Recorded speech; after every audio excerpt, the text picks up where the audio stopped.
जीवन आखिर ये है क्या? ये बना किससे है?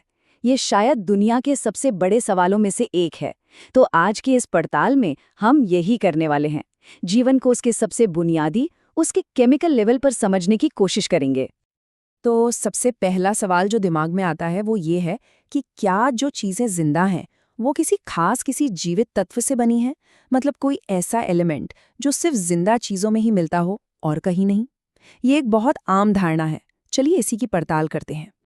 तो चलिए सीधे सबूतों पर आते हैं और यकीन मानिए, इसका जो जवाब है ना, वो शायद आपको चौंका देगा, क्योंकि ये वैसा बिल्कुल नहीं है जैसा ज्यादातर लोग सोचते हैं।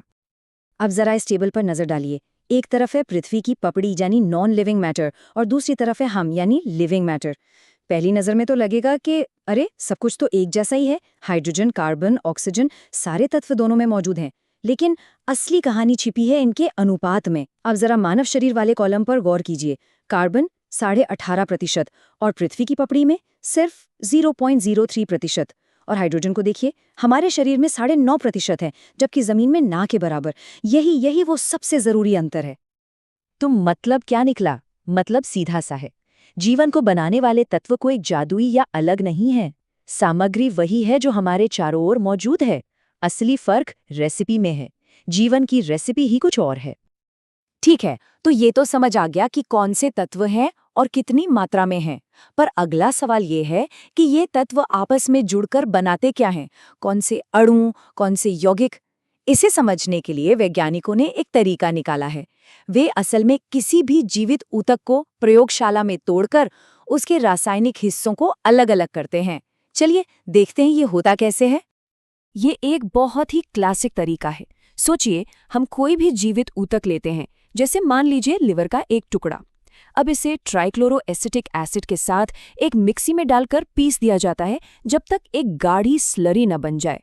फिर इस स्लरी को एक मलमल के कपड़े या चीज क्लॉथ से छाना जाता है। बस इस प्रक्रिया के बाद हमें दो अलग अलग रासायनिक हिस्से मिलते हैं, और इन्हीं में जीवन के सारे बिल्डिंग ब्लॉक्स मौजूद होते हैं।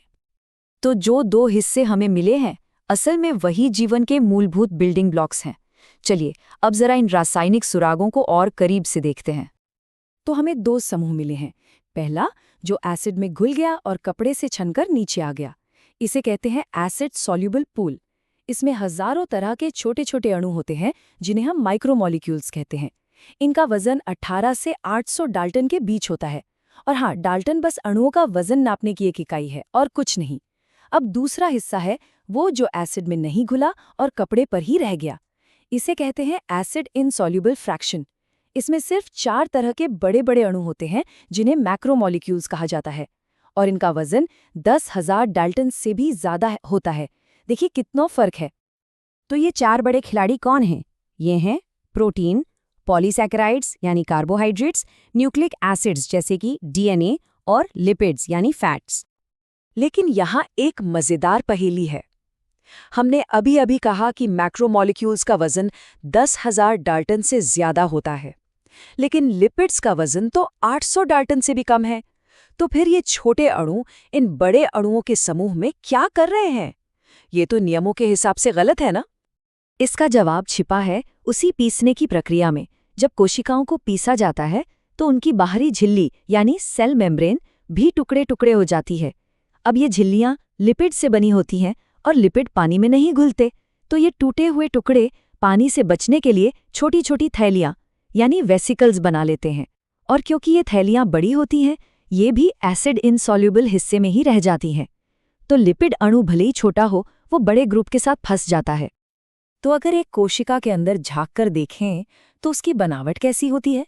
देखिए 70 से 90% तो बस पानी ही है। लेकिन पानी के बाद जो सबसे ज्यादा चीज है वो है प्रोटीन, करीब 10 से 15%। उसके बाद आते हैं न्यूक्लिक एसिड, कार्बोहाइड्रेट्स और लिपिड। तो इससे एक बात तो साफ है, पानी के अलावा एक कोशिका में सबसे अहम और सबसे ज्यादा मात्रा में प्रोटीन ही होता है। तो चलिए अब मैक्रोमोलिक्यूल्स में से सबसे कमाल के और सबसे जरूरी समूह पर ध्यान देते हैं, यानी के प्रोटीन। इन्हें जीवन के मास्टर अणु कहना गलत नहीं होगा। तो ये प्रोटीन आखिर है क्या? इसे ऐसे समझिए जैसे अलग अलग तरह के मोतियों की एक लंबी माला हो। यहाँ हर मोती एक अमीनो एसिड है और ऐसे 20 अलग अलग तरह के अमीनो एसिड होते हैं जिनसे मिलकर प्रोटीन बनते हैं। क्योंकि इस माला में एक ही तरह के मोती नहीं बल्कि अलग अलग तरह के मोती होते हैं, इसीलिए इसे हेटेरोपॉलीमर कहा जाता है। अब प्रोटीन की बनावट के कई तरह होते हैं। सबसे पहला और सबसे बुनियादी है प्राइमरी स्ट्रक्चर। इसका मतलब बस इतना है कि अमीनो एसिड की उस माला में उनका क्रम क्या है, कौन सा अमीनो एसिड पहले नंबर पर है, कौन सा दूसरे पर, वगैरह वगैरह। यही क्रम प्रोटीन की पूरी कहानी तय करता है। इसके बाद आता है दूसरा स्तर, यानी सेकेंडरी स्ट्रक्चर। अब अमीनो एसिड की वो सीधी चेन मुड़ने लगती है और कुछ खास आकार लेती है, जैसे कि एक स्प्रिंग की तरह का हेलिक्स या फिर एक चपटी शीट जैसा आकार। और फिर आता है सबसे जरूरी तीसरा स्तर, टर्शियरी स्ट्रक्चर। अब वो पूरी की पूरी चेन एक खोखली ऊनी गेंद की तरह अपने ऊपर ही लिपट जाती है और एक बहुत ही खास 3D आकार ले लेती है। और यही 3D आकार प्रोटीन के लिए सब कुछ है, क्योंकि इसी से तय होता है कि वो क्या काम करेगा। अगर ये आकार जरा भी बिगड़ा तो प्रोटीन अपना काम नहीं कर सकता। प्रोटीन के कई कामों में से एक सबसे हैरतअंगेज काम है एंजाइम की तरह काम करना। एंजाइम हमारे शरीर के अंदर होने वाली रासायनिक प्रतिक्रियाओं को तेज करते हैं, और सच तो ये है कि लगभग सभी एंजाइम प्रोटीन ही होते हैं। इनके बिना तो जीवन की कल्पना भी नहीं की जा सकती। तो सवाल है कि ये एंजाइम काम करते कैसे हैं? देखिए, हर एंजाइम के 3D आकार में एक खास जेब या पॉकेट होती है, जिसे एक्टिव साइट कहते हैं। ये एक ताले की तरह होती है, जिसमें एक खास चाबी ही फिट हो सकती है। वो चाबी है सबस्ट्रेट, यानी वो अणु जिस पर काम होना है।